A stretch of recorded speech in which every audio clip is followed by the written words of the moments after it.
हस्तमैथुन का हमारे दिमाग पर क्या असर होता है? क्या ये सच में गलत है?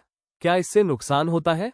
इस वीडियो में हम विज्ञान और मनोविज्ञान की मदद से इन सभी सवालों के जवाब ढूंढेंगे। जानेंगे इसके फायदे, नुकसान और वो महत्वपूर्ण बातें जो हर किसी को पता होनी चाहिए। यह वीडियो पूरी तरह से वैज्ञानिक तथ्यों पर आधारित है और किसी भी तरह की गलतफहमी को दूर करने के लिए बनाया गया है। यह एक ऐसा टॉपिक है जिसके बारे में ऑलमोस्ट एवरीवन सोचता है, लेकिन बहुत कम लोग ओपनली बात करते हैं।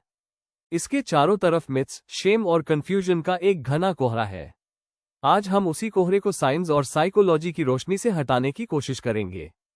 जब भी कोई व्यक्ति हस्तमैथुन करता है और ऑर्गेज्म तक पहुंचता है, हमारा दिमाग एक खास कॉकटेल छोड़ता है।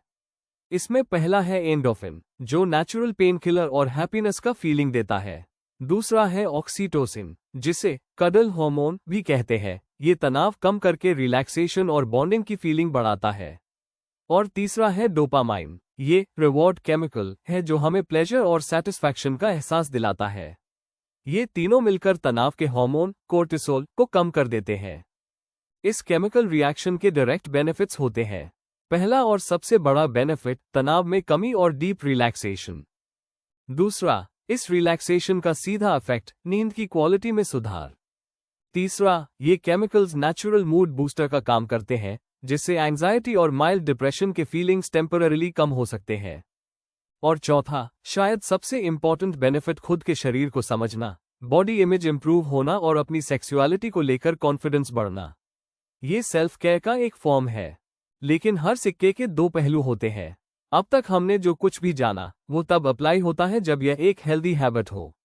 लेकिन जब कॉन्टेक्स्ट गड़बड़ होता है तो साइकोलॉजिकल इफेक्ट्स नेगेटिव हो सकते हैं। सबसे कॉमन नेगेटिव इफेक्ट है गिल्ट और शेम का फीलिंग। यह अक्सर रिलीजियस टीचिंग्स, कल्चरल टबूज या फैमिली में पले बड़े नेगेटिव बिलीफ्स से आता है। दूसरा मेजर इशू तब होता है जब यह एक कंपल्सिव और एडिक्टिव बिहेवियर बन जाए। इसके साइंस है, अगर यह आपकी डेली रिस्पॉन्सिबिलिटीज, सोशल लाइफ या रिलेशनशिप्स को अफेक्ट कर रहा है। अगर आप इसे सैडनेस, लोनलीनेस या स्ट्रेस से भागने के लिए एकमात्र तरीका मानते हैं। कुछ केसेस में इसका इफेक्ट पार्टनर्ड सेक्स पर भी पड़ सकता है, जैसे ओवरथिंकिंग या फिर difficulty in reaching orgasm with a partner. तो फिर हेल्दी और अनहेल्दी के बीच का डिफरेंस क्या है? ये तीन चीजों पर डिपेंड करता है। 1. कॉन्टेक्स्ट और मोटिवेशन, क्या ये प्लेजर के लिए है या प्रॉब्लम से भागने के लिए?